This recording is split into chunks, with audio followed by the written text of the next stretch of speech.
Kita boleh berjumpa. Perkenalkan, saya Irawan Karyadi, saya milik Tuhan. Saya bersyukur karena Tuhan begitu baik buat kita semua. Sebentar saya akan menyaksikan bagaimana kasih Tuhan yang begitu luar biasa yang menyelamatkan saya dari maut. Puji nama Tuhan. Saudara yang dikasihi Tuhan, tepatnya tanggal 27 Januari 2018 saya mengalami satu peristiwa yang luar biasa. Pada waktu itu saya berada di kota Cirebon, kota kelahiran saya. Saya sedang mengikuti pernikahan salah satu famili. Dan saya pada waktu seorang diri karena istri dan anak tidak bisa bersama-sama, anak-anak sedang ulangan. Dan setelah selesai acara pernikahan, saya berkumpul dengan beberapa teman. Nah, peristiwa ini dimulai dari kepulangan saya dari pertemuan dengan teman-teman itu. Dalam perjalanan pulang, saya yang pada waktu itu mengendarai sepeda motor. Di tengah jalan, saya merasa dibuntuti oleh satu sepeda motor yang ditunggangi 3 orang, bonceng 3. Dan semuanya anak muda, mereka jalan siksak, meliuk-liuk. Mereka bergurau, ketawa-ketawa. Saya masih belum punya pikiran apa-apa. Saya berpikir biasalah anak muda malam minggu.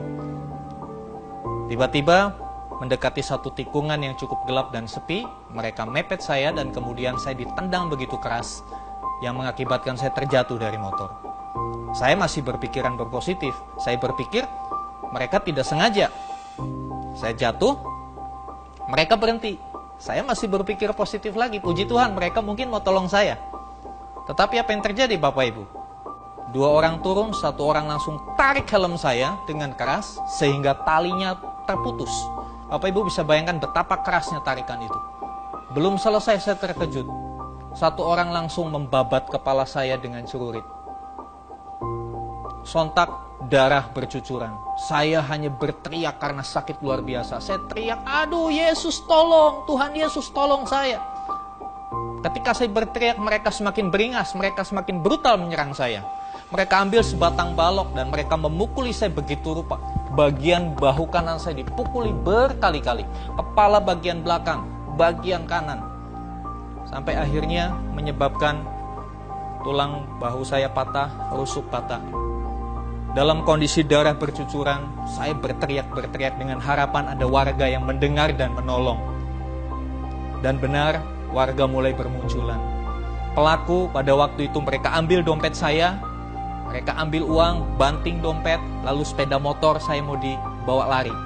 Tapi begitu mereka melihat warga yang mulai bermunculan, mau menolong saya, mereka langsung banting kembali motor saya dan mereka kabur bertiga. Singkat cerita, warga berupaya menolong saya. Mereka berusaha mencari alamat saya dan ketika mereka dapati KTP saya Bekasi, mereka putus asa. Akhirnya apa yang mereka lakukan? Mereka shoot saya, foto saya, sebarkan di Facebook. Atas penentuan Tuhan, adik saya pada malam hari itu sedang online di Facebook sehingga dia melihat postingan itu. Singkat cerita terhubunglah. Pada waktu itu kondisi saya sudah pingsan, tidak sadarkan diri. Singkat cerita mereka bawa saya ke rumah sakit terdekat. Nah, di rumah sakit itu setelah dijahit, mereka lakukan pemeriksaan CT scan karena saya pada waktu itu koma, tidak sadarkan diri.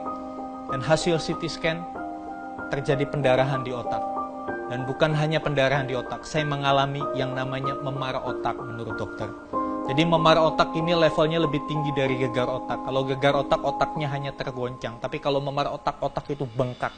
Karena pukulan yang begitu keras. Singkat cerita 3 hari saya koma.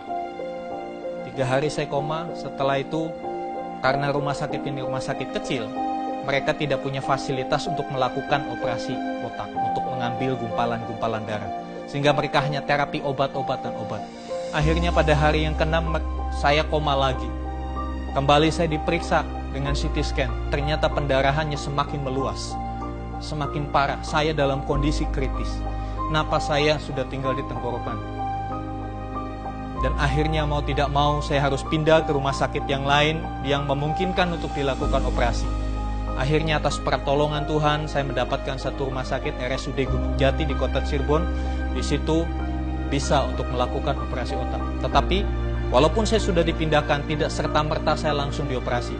Karena kesadaran saya begitu rendah. Tidak mungkin melakukan operasi dalam kondisi pasien seperti itu. Akhirnya Bapak Ibu ditunggu dan puji Tuhan esok harinya saya bisa menjalani operasi. Operasi berjalan 3,5 jam. Istri saya bercerita kepada saya sebelum operasi, dokter marah besar karena melihat pasien sudah jelek. Dia bilang, kenapa ibu baru sekarang datang? Ini keadaan sudah sangat kritis. Kesempatan hidup hanya sepertiga. Kalau toh hidup pasti cacat. Dan istri saya suruh tanda tangan surat pernyataan bahwa apabila terjadi sesuatu yang tidak baik dengan saya, keluarga tidak menuntut dokter atau rumah sakit. Singkat cerita, setelah saya dioperasi, napas saya hanya tersisa 20%, 80% dibantu mesin ventilator.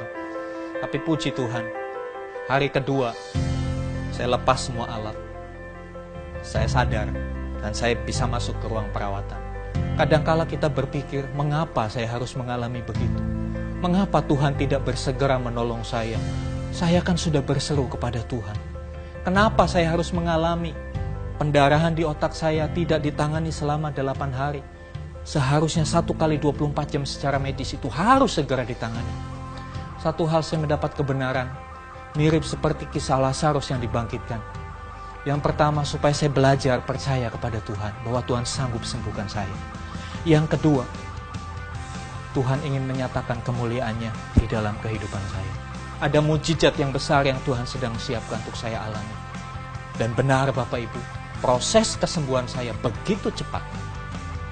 Hanya 3 minggu sejak saya keluar dari rumah sakit, dokter mengizinkan saya pulang. Dan ketika saya mengucapkan terima kasih kepada dokter yang tidak seiman dengan kita itu berkata, Bapak, saya tidak layak terima ucapan itu.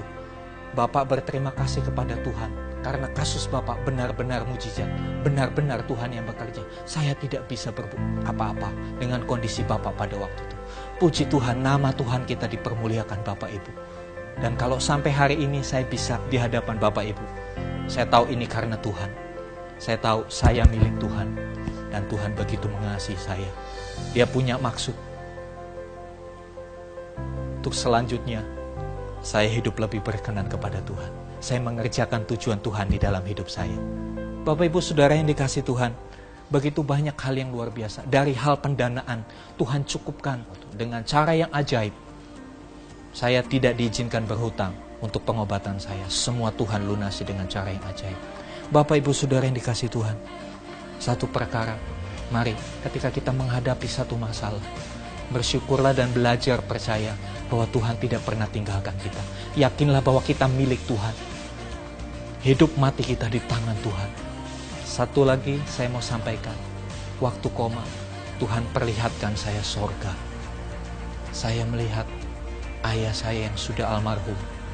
Dia tersenyum dari jauh dan melambaikan tangan kepada saya. Saya lihat mukanya begitu ganteng. Saya lihat mukanya begitu penuh sukacita. Dan saya melihat orang-orang banyak di sana dengan jubah putih, berkilau-kilau, mukanya bercahaya.